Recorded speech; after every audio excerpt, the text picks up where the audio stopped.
Apakah kamu Puang Side? Benar, Tuan.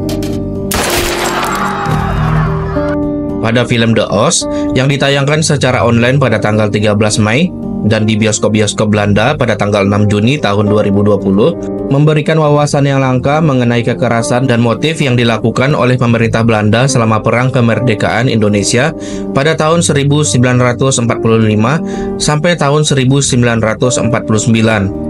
Meskipun membahas kekejaman tersebut sangat kontroversial di Belanda hingga saat ini, film ini berfokus pada perspektif pribadi, emosi, dan keraguan para tentara Belanda. Film ini menunjukkan mereka sebagai anak laki-laki yang dikirim ke timur tepat setelah berakhirnya Perang Dunia Kedua untuk berjuang memulihkan otoritas kolonial di negara yang baru saja memproklamirkan kemerdekaannya. Bahkan sebelum dirilis, film The Oz atau The East karya sutradara Jim Tai-Hutu telah menimbulkan kehebohan.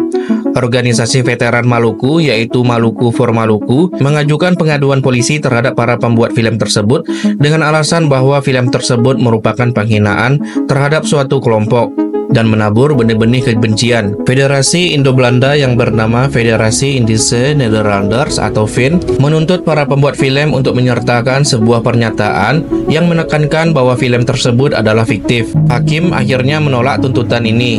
Kemudian Palmyra Westerling, putri dari Kapten Raymond Westerling, sangat marah melihat bagaimana ayahnya digambarkan dalam film tersebut. Dalam sebuah surat terbuka, ia menyuruhkan untuk memboikot film tersebut. Menurutnya, para pembuat film telah memalsukan sejarah dan menggambarkan tentara penil sebagai penjahat perang Nazi. Yang tak kalah menarik adalah komentar-komentar di bawah unggahan media sosial dan artikel-artikel tentang film ini. The Oz dianggap sebagai paku di peti mati nenek moyang kita, atau pisau di punggung tentara Hindia Belanda, dan para pembuat film seharusnya malu pada diri mereka sendiri karena mengencingi kuburan ribuan orang yang mati seperti itu. Sander Verdonk asal Belanda dan Santi Harmain asal Indonesia bersama-sama memproduseri film ini. Sander menceritakan bahwa di Belanda, perang di Indonesia jarang diketahui. Sedangkan di Indonesia, semua orang tahu tentang perang kemerdekaan. Di Belanda, tak ada yang tahu atau hanya sedikit orang yang tahu. Mereka bahkan tak menyebutnya perang, tapi aksi polisional. Dia berpikir perspektif historis ini menarik. Kakek buyut Jim meninggal dunia dalam perang ini, tapi dia tak pernah mendengar tentang peristiwa ini. Next one. My granddad's from Indonesia. Opa? Yes. Opa from Indonesia? Yes. Oh, dang. Opa dia dari Indonesia. Where from? Ambon. Ambon. Yes. Orang Ambon. Dalam riset film ini selama sekitar 4 tahun, tim ini mengenali sosok Westerling yang disebut Sander layaknya antagonis ideal. Menurutnya, film ini memang fiktif, tapi penggambaran Westerling di film ini disebutnya sangat sedikit sisi fiktifnya. Yang dilakukannya di dunia nyata sangat dramatis dan tragis. Mereka hanya menunjukkan sedikit dari itu, tak sejahat dan tak seburuk yang terjadi sebenarnya. Tapi ini cara yang baik untuk menunjukkan dua sisi dari perang ini. Orang Belanda tak mau membicarakan ini atau tidak tahu, apalagi mengetahui kejahatan perang yang terjadi, kata Sander. Namun di dunia nyata, dalam komunitas prajurit dan veteran, rasa bersalah itu tak nampak. Menurut Martin Hitchcast, putra seorang mantan prajurit Westerling yang menulis buku Twist Gelof Niemann Mitz, atau yang berarti di rumah tidak ada yang mempercayai saya, buku ini menjadi salah satu sumber riset film The Oz. Ayah Martin yang meninggal sekitar 30 tahun yang lalu tak pernah menceritakan apa yang dialaminya selama perang kepada keluarganya. Yang diketahui Martin, ayahnya pernah mengalami depresi dan dirawat di rumah sakit jiwa selama beberapa waktu. Dalam artikel di erasmusmagazine.nl yang ditulis oleh Feba Sukmana, kesadaran bahwa sejarah Indonesia memiliki wajah yang sama sekali berbeda di Belanda baru dia rasakan beberapa minggu setelah dia tiba di Leiden untuk studi. Dalam sebuah diskusi di ruang kuliah tentang literatur Hindia Belanda, dia menyebutkan bahwa Indonesia telah memproklamasikan kemerdekaannya pada tanggal 17 Agustus tahun 1945. Namun profesornya menjawab bahwa Indonesia baru memperoleh kemerdekaannya pada tanggal 27 Desember tahun 1949. ketika Ratu Juliana menandatangani penyerahan kedaulatan di Dam Square, Amsterdam. Saat itulah dia menyadari bahwa sejarah Indonesia ditafsirkan secara berbeda di belahan dunia lain. Mungkinkah hal serupa terjadi pada reaksi terhadap The Oz dan Westerling? Dalam ingatan kolektif orang Indonesia tentang perang, Westerling adalah seorang penjahat. Raymond Westerling yang diperankan oleh Marwan Kenzari, yang juga dikenal sebagai The Turk, adalah tokoh bersejarah yang nyata. Seperti yang digambarkan dalam film, ia memimpin beberapa misi di Indonesia tentang memadamkan pemberontakan lokal, memanfaatkan hak untuk melakukan eksekusi tanpa pengadilan. Dalam buku autobiografinya berjudul Challenge to Terror, Westerling menyebut dirinya dikenang dengan julukan Monster Haus Darah yang menyerang masyarakat Sulawesi. Dia melakukan pembantaian secara massal terhadap pejuang dan warga Sulawesi Selatan selama masa sekitar 2 bulan. Korbannya disebut mencapai 40.000 jiwa. Dia kemudian menjadi penyanyi opera setelah kembali ke Belanda. Dicap sebagai penjahat perang oleh banyak orang, ia tetap menjadi sosok yang kontroversial, tetapi tidak pernah didakwa secara resmi. Dia akhirnya meninggal karena serangan jantung pada tahun 1987. Kontroversi ini memunculkan permasalahan bagaimana Jim Tayu Hutu mempresentasikan Westerling melalui tokoh di dalam film ini. Metode penelitian yang digunakan oleh pembuat film untuk membuat film ini menghasilkan jawaban bahwa Jim Tayu Hutu cukup objektif dalam menggambarkan Westerling dengan mempresentasikan julukan, kehidupan, dan kekejaman, namun juga diimbangi dengan sifat The Turk yang bersahabat dengan para prajuritnya.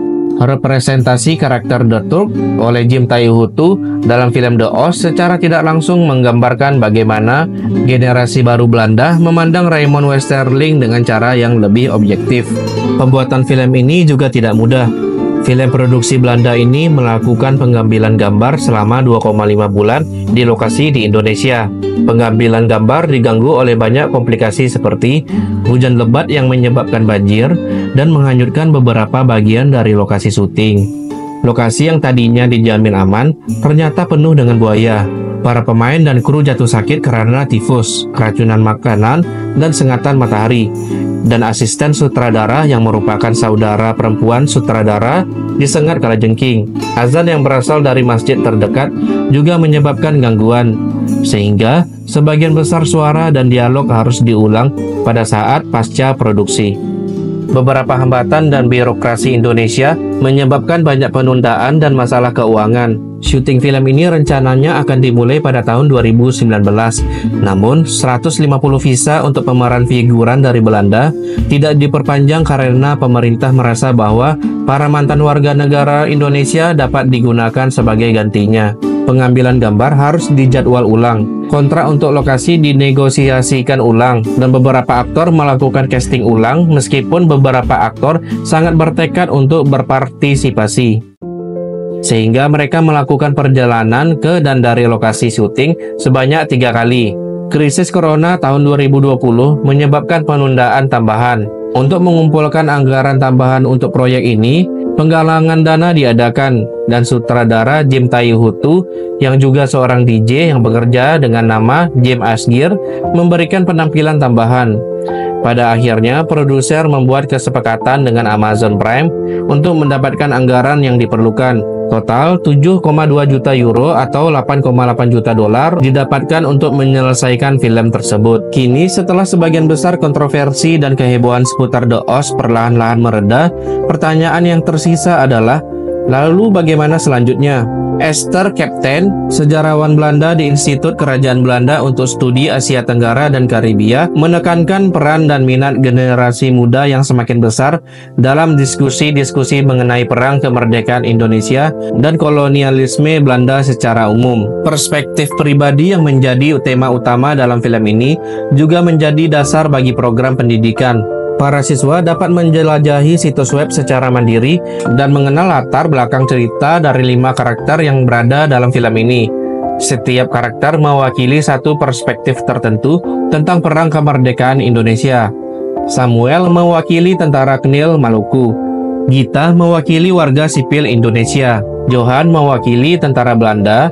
Agus mewakili pejuang kemerdekaan Indonesia, dan Westerling mewakili pemerintah kolonial. Setiap alur cerita telah diteliti dan dilengkapi dengan gambar dan referensi sejarah. Dan hanya dengan menyebutkan nama, peristiwa, atau lokasi, setiap siswa dapat dengan mudah menemukan informasi lebih lanjut tentang topik yang mereka sukai melalui sumber-sumber tambahan.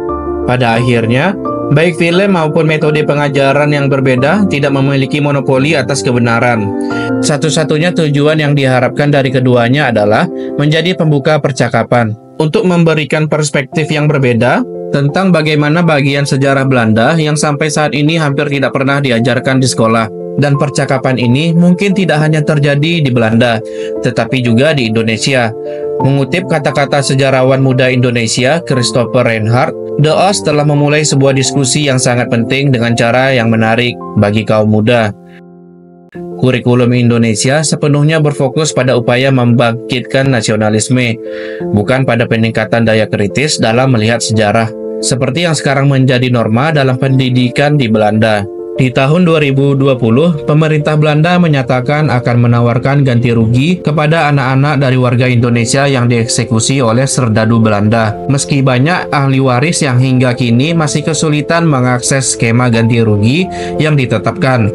Salah satunya adalah Abdul Halik, warga Bulukumba yang mengaku sebagai anak BC Beta, korban pembantaian Westerling di tahun 1947. Hingga kini, ia masih belum mendapat kompensasi. Putra Abdul Halik, Samsyur Halik, berharap melalui film ini lebih banyak masyarakat Belanda yang mengetahui kejadian pembantaian di wilayahnya, dan ayahnya bisa segera mendapat kompensasi.